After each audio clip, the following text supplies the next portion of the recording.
Hello everyone, कैसे हैं आप सब। आई होप आप सभी अच्छे होंगे। तो आइए, आपका स्वागत है आपके अपने YouTube channel the knowledge Ashoka 17 पर। इस चैनल पर हम टेट एग्ज़ाम के रिगार्डिंग तैयारी करवाते हैं और डेली न्यू टॉपिक्स के डाउट्स को सॉल्व करते हैं। तो आइए अपने न्यू टॉपिक की शुरुआत करते हैं। आज का टॉपिक है इंट्रोडक्शन टू साइकोलॉजी और मनोविज्ञान का परिचय। जैसे कि हम जानते हैं, मनोविज्ञान की जननी दर्शन शास्त्र है, फिलोसफी। जैसे पहले मनोविज्ञान को फिलोसफी के अंदर ही पढ़ा जाता था, एक अलग रूप अलग सब्जेक्ट नहीं था। ठीक है।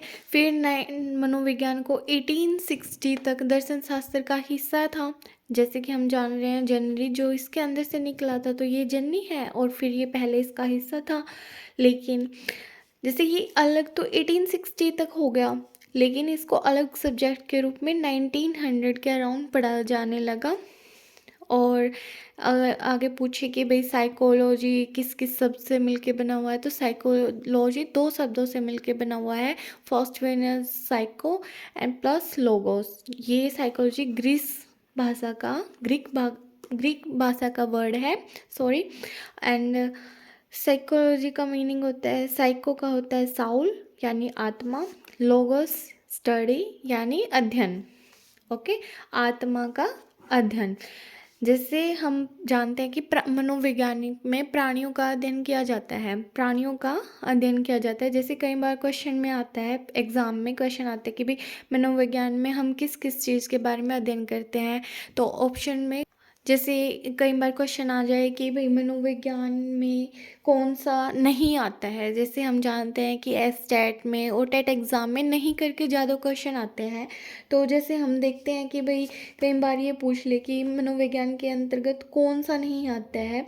तो एग्जाम्पल के लिए जैसे इंडस्ट्रियल है, पॉलिटिकल है, डिस्टोर्टेड है, अबनॉर्मल है, ये वाले ऑप्शन आ जाए तो हमें जैसे इसमें पता है प्राणियों में राजनीति जैसे कि पॉलिटिकल साइकोलॉजी मनोविज्ञान के अंदर नहीं आती है। तो ये बाद में पढ़ेंगे हम अभी इसके इंट्रोडक्शन के बारे में पढ़ लेते हैं। जैसे कि फर्स्ट ऑफ ऑल, मनोविज्ञान को आत्मा का अध्ययन कहा गया जब इसको फिलोसफी से अलग किया गया। तो आत्मा का अध्ययन कहा गैरिट, अरिस्टो, प्लूटो, डेकार्टे, रुडोल्फ। जैसा कि हम जानते हैं, अरिस्टो को फादर ऑफ साइकोलॉजी के नाम से भी जाना जाता है, जो कि हम आगे पढ़ेंगे सभी मनोवैज्ञानिकों के बारे में कि भाई किसको क्या क्या बोला जाता है। इसके बाद आत्मा का विज्ञान कहा गया, फिर उसके बाद उसको मन का विज्ञान कहा गया। मन का अध्ययन कहा गया, मन का अध्ययन कहा गया। इसको मन का अध्ययन कहने वाले थे पोम्पोनोजी, जॉन लॉक, रिचेरी।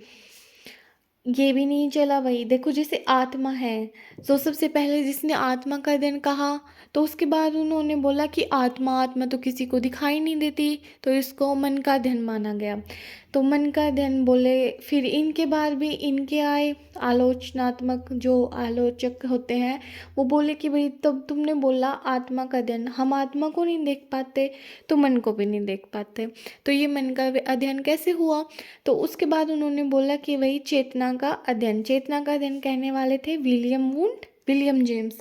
जो विलियम जेम्स हैं उनको हम बोलते हैं फादर ऑफ मॉडर्न साइकोलॉजी, आधुनिक मनोविज्ञान के जनक। आप सब याद रखना, विलियम जेम्स को बोलते हैं आधुनिक मनोविज्ञान के जनक। ओके।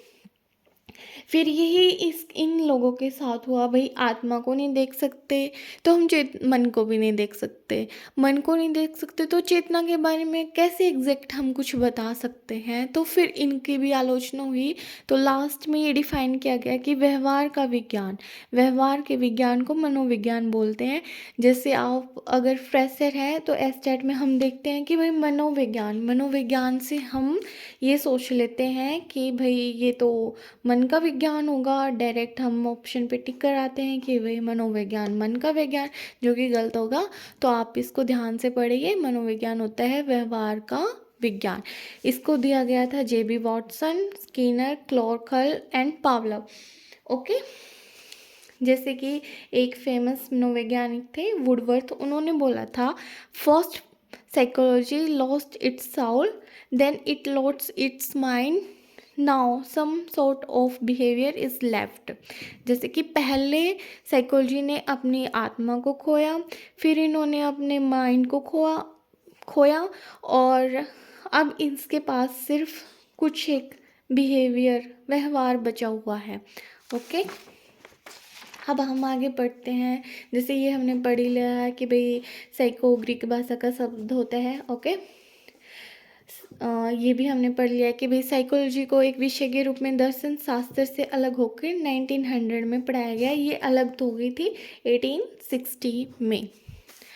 ओके, अब हम जो अलग अलग वैज्ञानिक हैं इसके अंदर आते हैं इंट्रोडक्शन में। हम इंट्रोडक्शन में यही पढ़ते हैं कि भाई इसको पहले क्या बोला गया था, कब बोला गया था और किसके द्वारा बोला गया था। और जैसे मनोवैज्ञानिक हैं उनको जो जनक हैं उनके बारे में पढ़ते हैं कि कौन किसका क्या जनक है।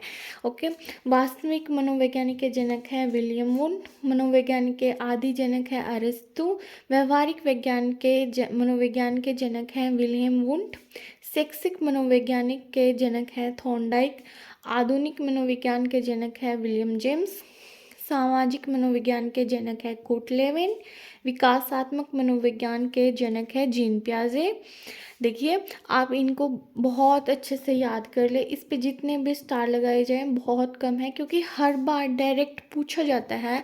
एस्टेट का इम्पोर्टेंट क्वेश्चन होता है ये कि भाई ऐसे डायरेक्ट पूछ लेते हैं कि भाई व्यवहारिक मनोविज्ञान के जनक कौन है, तो हमें याद रखना है विलियम वुंट। तो आप इन सब चीज़ों को याद रखेंगे। और जो हम लास्ट में पढ़ते हैं मनोविज्ञान के लक्ष्य। मनोविज्ञान के लक्ष्य क्या क्या होते हैं? मापन एवं वर्णन, measurement and description, control, predictions and explanation and predictions. Okay, I hope आप सबको ये अच्छे से समझ में आया होगा। सो अगर आपको समझ में आए तो प्लीज़ लाइक करें।